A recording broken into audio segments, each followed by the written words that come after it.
അല്ലാഹുവിന്റെ റസൂൽ പറയുന്നത് ഉദ്ഉല്ലാഹ വ അൻതും മൂഖിനൂന ലിൽ ഇജാബ. നിങ്ങൾ അല്ലാഹുവിനോട് എന്ത് ചോദിക്കുകയാണെങ്കിലും നിങ്ങൾ ആ ചോദ്യത്തിന് ഉത്തരം കിട്ടുമെന്ന പ്രതീക്ഷയോടെ ചോദിക്കണം. തമ്പുരാനേ, ഞാൻ ഒരുപാട് ദോഷം ചെയ്തയാളാണല്ലോ, കുറെ കുറ്റങ്ങൾ ചെയ്തയാളാണല്ലോ, പക്ഷേ നമ്മൾ ചോദിക്കാൻ മടിക്കണ്ട. അങ്ങനെ നമ്മൾ ഇങ്ങനെ നിരന്തരമായി തേടുമ്പോ, അല്ലാഹുവിനോട് നമ്മൾ ഇങ്ങനെ ആവശ്യപ്പെടുമ്പോ, സ്വാഭാവികമായും വിശ്വാസികളെ, എന്റെയും നിങ്ങളുടെയും മനസ്സിൽ പരിവർത്തനങ്ങൾ ഉണ്ടാവും. ആ തേട്ടം മനസ്സിന്റെ ഉള്ളിൽ നിന്ന് വരുമ്പോ നമ്മുടെ മനസ്സിന്റെ ഉള്ളിൽ ഒരുപാട് ഖൈറായ കാര്യങ്ങളുടെ വിചാരങ്ങൾ വരും. ചോദിക്കുന്ന സ്വർഗത്തിന് വേണ്ടിയുള്ള അധ്വാനം നമ്മുടെ മനസ്സിന്റെ അകത്തളങ്ങളിൽ ഉണ്ടാകും. അതുകൊണ്ട് അല്ലാഹുവിനോട് നമ്മൾ ചോദിക്കാൻ മടിക്കരുത്.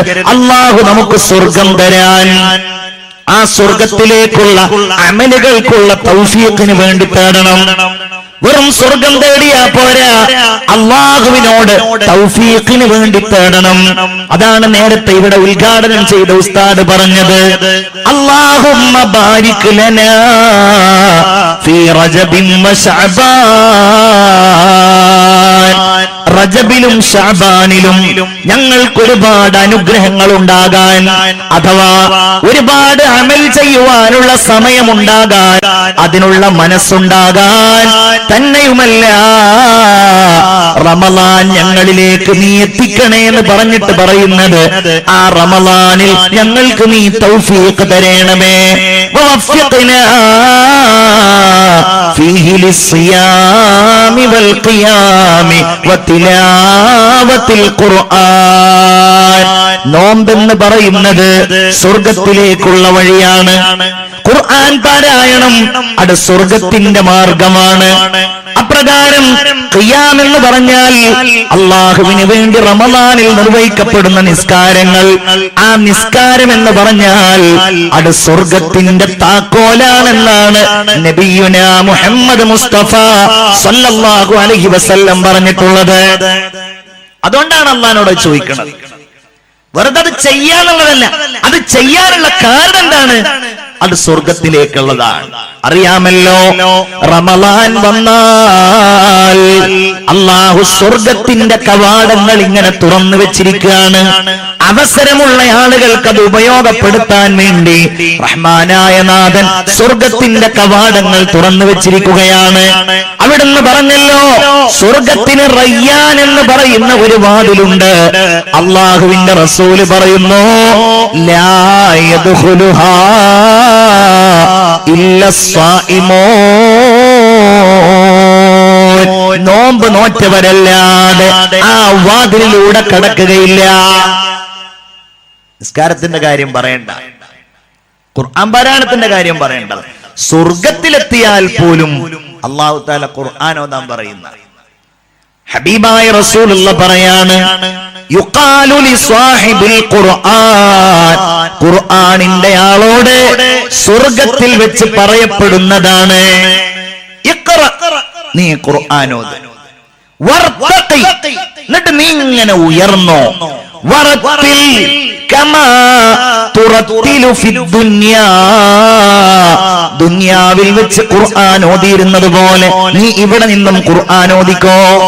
എന്നിട്ട് പറയും, എവിടെയാണോ നീ അവസാനത്തെ ആയത്തോതുന്നത് അത്രയും ഉയരത്തിലാണ് നിന്റെ സ്ഥാനം, അവിടെയാണ് നിന്റെ സ്ഥാനം അവസാനിക്കുന്നത് എന്ന് ആ സ്വർഗവാസിയോട് അല്ലാഹു പറയുമെന്ന് നബിയുനാ മുഹമ്മദ് മുസ്തഫ സല്ലല്ലാഹു അലൈഹി വസല്ലം.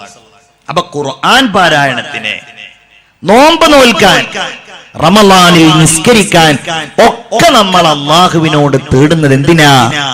സ്വർഗത്തിന് വേണ്ടിയാണ്. ചിന്തിക്കണം. അതിന്റെ വഴികൾ അല്ലാഹു ഇവിടെ ഇങ്ങനെ വിവരിച്ചിരിക്കുകയാണ്. ഹബീബായ മുഹമ്മദ് മുസ്തഫ സല്ലല്ലാഹു അലൈഹി വസല്ലം ലോകത്തെ സ്വർഗത്തിലേക്ക് വിളിച്ചയാളായിരുന്നു. അല്ലാമ ഇഖ്ബാൽ വയോവൃദ്ധനായി പ്രായമേറിയ അവസ്ഥയിൽ അദ്ദേഹത്തിന് ഡൽഹിയിൽ വെച്ചൊരു സ്വീകരണം നൽകപ്പെടുകയുണ്ടായി. അദ്ദേഹം നബിയെ ഒരുപാട് പ്രകീർത്തിച്ച വലിയ ഒരു കവിയാണ്, പ്രവാചക സ്നേഹിയാണ്. അല്ലാമ ഇഖ്ബാലിന് ഡൽഹിയിലെ ആ പരിപാടിയിൽ സ്വാഗതം പറയുന്നയാൾ ഇഖ്ബാലിനെ ഇങ്ങനെ പ്രകീർത്തിച്ചു കൊണ്ടിരിക്കെ, ഇഖ്ബാലിൻ നബിയോടുള്ള ആ സ്നേഹം ഇങ്ങനെ വർണ്ണിച്ചു കൊണ്ടിരിക്കെ, പെട്ടെന്നയാൾ ഒരു കവിത പാടി നബിയെ കുറിച്ച്.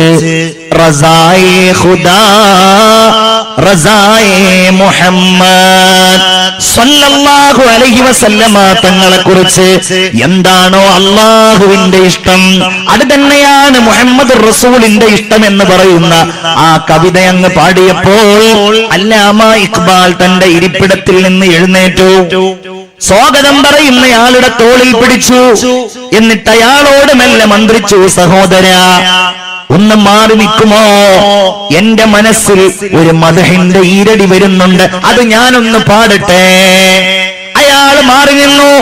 ഇഖ്ബാൽ ജനങ്ങളുടെ മുമ്പിൽ പാടിയതാണ്, ഖുദാനെ ലഗായേ ജന്നത്ത് ഔർ ന സജായേ മുഹമ്മദ്, ഖുദാ ന ലഗായേ ജഹന്നം ഔർ ന ബുജായേ മുഹമ്മദ്.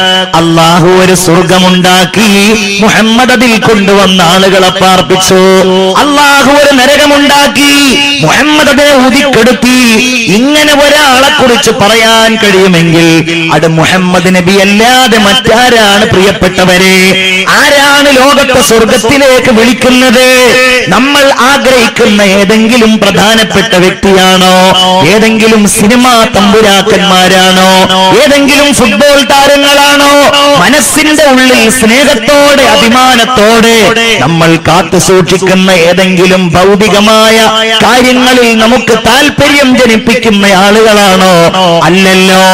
ഈമാനിന്റെ വെളിച്ചം നമുക്ക് പകർന്നു നൽകിയ എല്ലാ നന്മകളും ലോകത്തിന്റെ മുമ്പിൽ മനോഹരമായി അവതരിപ്പിച്ച ആദരവായ നബി മുഹമ്മദ് മുസ്തഫ സല്ലല്ലാഹു അലൈഹി വസല്ലമ തങ്ങളാണ് ഖുദാനെ ലഗായേ ജന്നത്ത് ഔർ ന സജായേ മുഹമ്മദ്.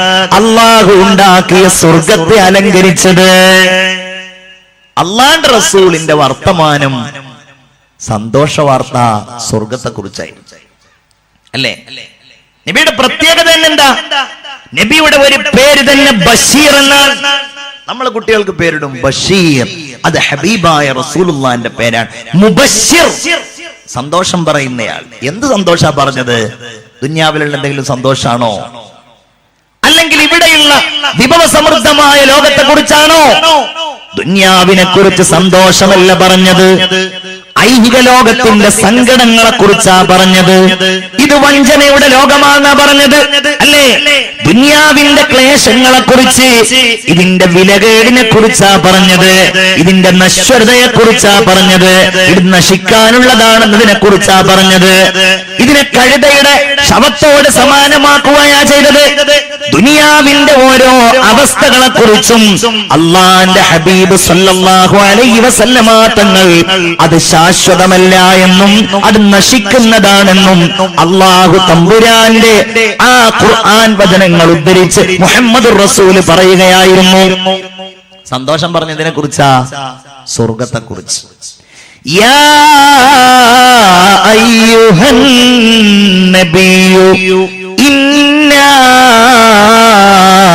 അർസൽനാക ഷാഹിദൻ വമുബശ്ശിറൻ വനദീറാ വദാഇയൻ ഇലല്ലാഹി ബിഇദ്നിഹി വസിറാജൻ മുനീറാ.